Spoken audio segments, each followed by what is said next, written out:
प्रिय बंधुओं, देश में समस्याएं अनेक हैं। कुछ समस्याएं हमारे जीवन से सीधे जुड़ी हुई होती हैं और कुछ प्रत्यक्ष तो नहीं जुड़ी होती हैं, लेकिन अप्रत्यक्ष उनका भी बड़ा प्रभाव होता है। रोटी, कपड़ा, मकान, बिजली, पानी, सड़क, ये ऐसी समस्याएं हैं जो सीधे हमारे जीवन से जुड़ी हुई हैं। इसलिए हम इनके बारे में ज़्यादा चिंतित रहते हैं।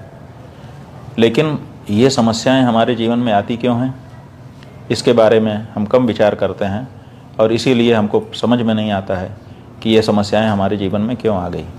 असल में हमारे द्वारा प्रत्यक्ष अप्रत्यक्ष किसी भी रूप में अगर कोई पाप या दोष होता है तो उसका परिणाम भी हमको इसी रूप में भोगना पड़ता है।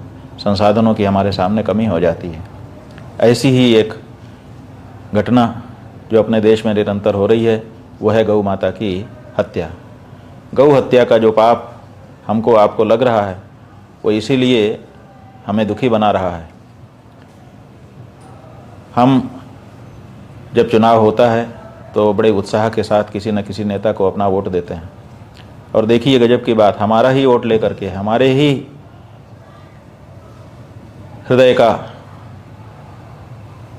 आस्था का केंद्र रहने वाली हमारी गौ माता को कहीं न कहीं ये सरकारें ही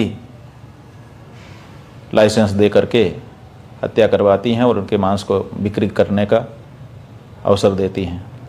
मतलब हमारा ही वोट लेकर के हमारी ही माँ को मारा जाता है। इसलिए हम लोगों ने ये सुनिश्चित किया था कि अब हिंदू ये तय करेगा कि हम किसी ऐसे दल को, किसी भी ऐसे दल के प्रत्याशी को वोट नहीं देंगे जो शपथ पूर्वक ये घोषणा न करे कि जीतने के बाद गौ माता की रक्षा के लिए वो कार्य करेगा। आपके राजस्थान में विधानसभा उपचुनाव हो रहा है। अंता पर इस समय मतदान होने वाला है। प्रत्याशी एक से एक आ चुके हैं, तरह तरह के सब्जबाग आपको दिखा रहे हैं, लेकिन गौ माता की रक्षा का वचन कोई नहीं दे पा रहा है। इसका मतलब है कि वो चाहते हैं कि जैसे 78 वर्षों से, आज़ादी के बाद से अभी तक गौ माता की हत्या होती आई वैसे होती रहे। लेकिन आपके ही बीच का एक बालक नरेश मीणा वो आगे आया है और उसने शपथ पूर्वक ये उद्घोषणा की है, हमें भी वचन दे करके आश्वस्त किया है कि उसकी अगर विजय होती है तो वो गौ माता की रक्षा के लिए अपना सर्वस्व निछावर करेगा। हमने गौ माता की रक्षा के लिए नरोत्तम पारीक जी नाम के एक सज्जन को वहाँ पर गौ माता की रक्षा के लिए नामांकन करवाया था। नरोत्तम पारीक जी बहुत ही सज्जन व्यक्ति थे और अंता विधानसभा क्षेत्र में उन्होंने पहले बहुत सारा कार्य भी किया था, लेकिन नरेश मीणा के पक्ष में उन्होंने अपना नामांकन वापस ले लिया है, ऐसी सूचना हमको मिली है।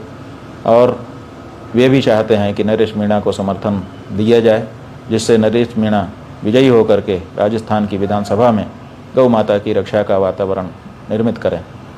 तो अंता क्षेत्र की समस्त मतदाता जनता से हमारा अनुरोध है कि नरेश मीणा को गौ माता की रक्षा के लिए वोट प्रदान करें।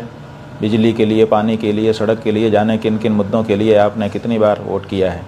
एक बार गौ माता की रक्षा के लिए अंता विधानसभा क्षेत्र के लोग हमको गौ माता के लिए अगर वोट करेंगे तो निश्चित रूप से एक बहुत बड़ा संदेश पूरे राजस्थान में जाएगा, पूरे देश में जाएगा और गौ माता की रक्षा के लिए सरकारें जो अभी बिल्कुल उपेक्षा का भाव रखती हैं वो विचार करने के लिए मजबूर हो जाएंगी।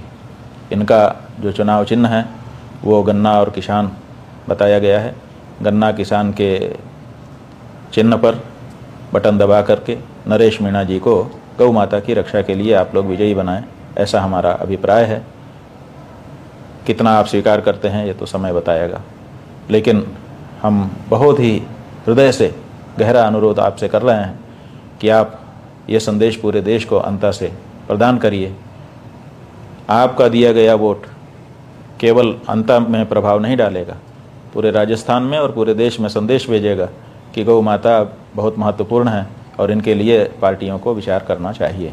इसलिए अंता के एक एक मतदाता को गौ माता के लिए, पार्टियों की बात छोड़िए, गौ माता की रक्षा के लिए वोट करिए। यही हमारा कहना है। नारा है।